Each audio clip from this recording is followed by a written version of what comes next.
Hola, queridos amigos, buenos días desde Betanzos, provincia de La Coruña. Nuevamente desde vuestro canal Germán, el juglar del siglo XXI.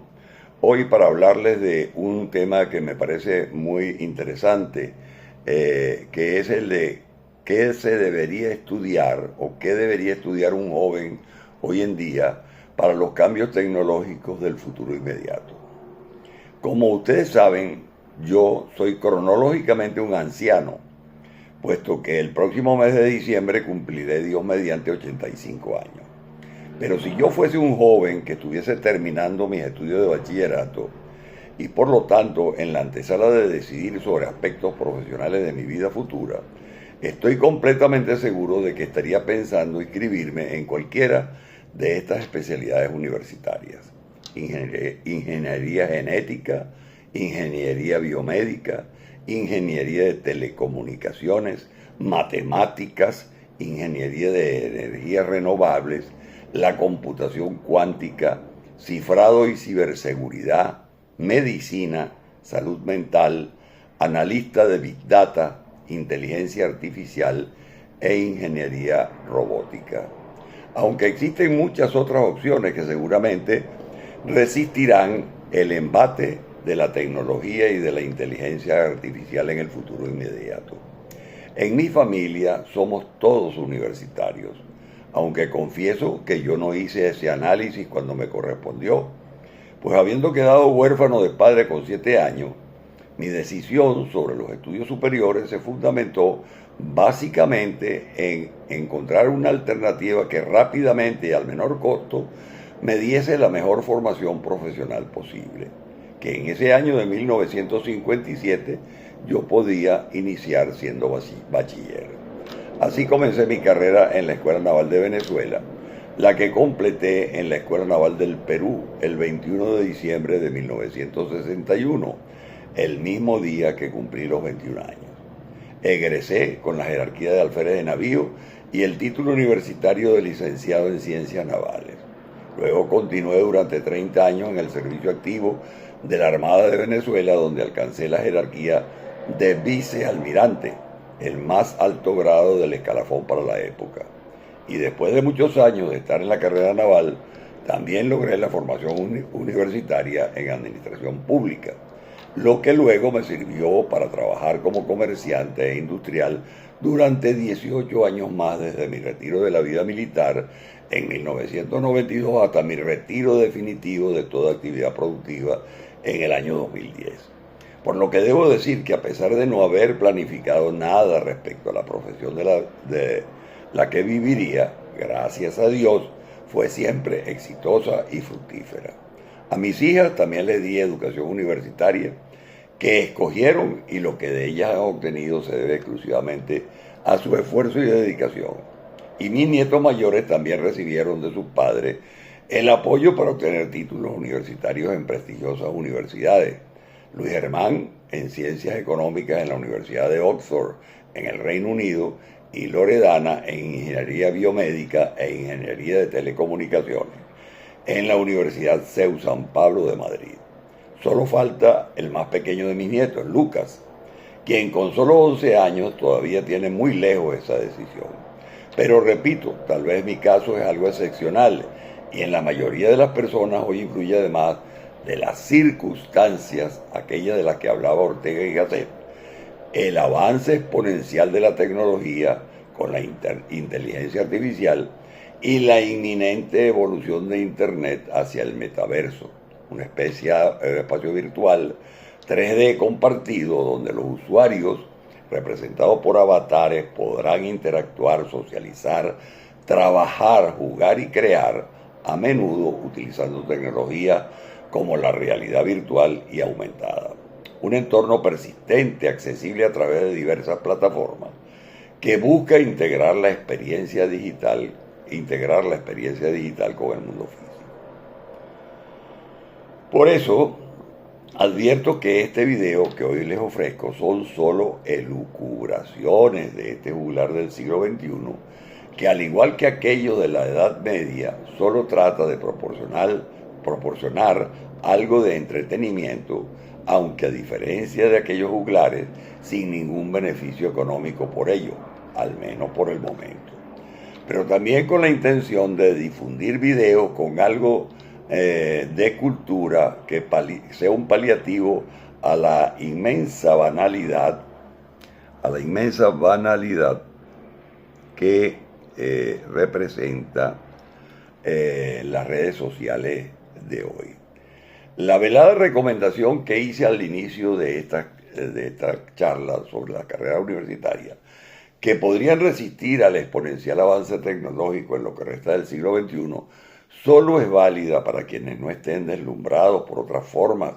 que hoy existen para generar rápidamente riqueza. Legalmente, eso sí, pero sin mucho esfuerzo, o al menos sin tener que someterse previamente a la rigurosidad de cursar estudios universitarios durante varios años, sino más bien explotando o lo más temprano posible su inteligencia natural o las habilidades físicas o intuitivas de las que cada quien está dotado, como es el caso de que los que se dedican desde muy jóvenes al entrenamiento físico y a la práctica de algún deporte de élite, o a explotar sus capacidades en un nicho como influencers en las redes sociales, vías por las que es posible lograr importantes niveles de monetización en el corto plazo, debido a la globalización y a la cada vez mayor posibilidad de efectuar trabajos no presenciales a la impresionante velocidad y al alcance de las comunicaciones, pero sobre todo a la cada vez menos importante cultura general y su sustitución por el entretenimiento inmediato que ofrecen las redes sociales de forma masiva y a muy bajo costo.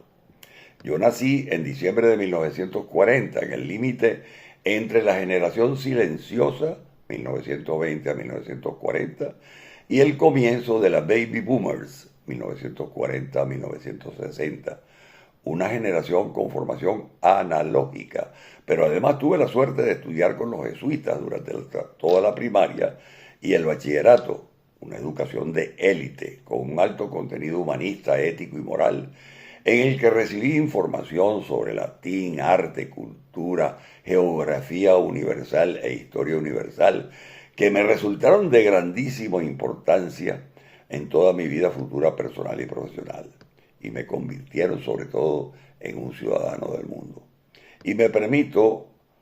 decirles que tuve la curiosidad suficiente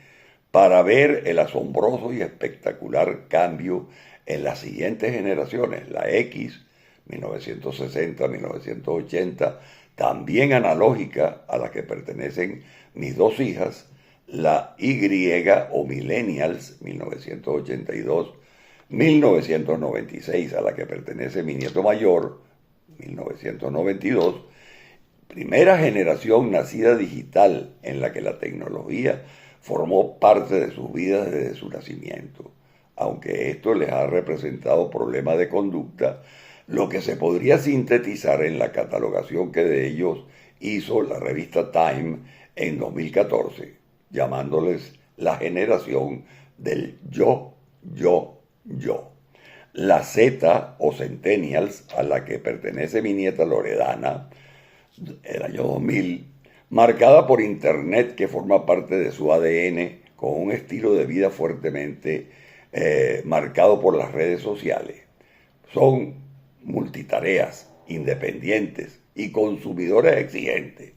Y la primera generación que se ha preparado para ocupar puestos de trabajo que todavía en este año 2025 no existen. Y finalmente la alfa, a la que pertenece mi nieto más pequeño,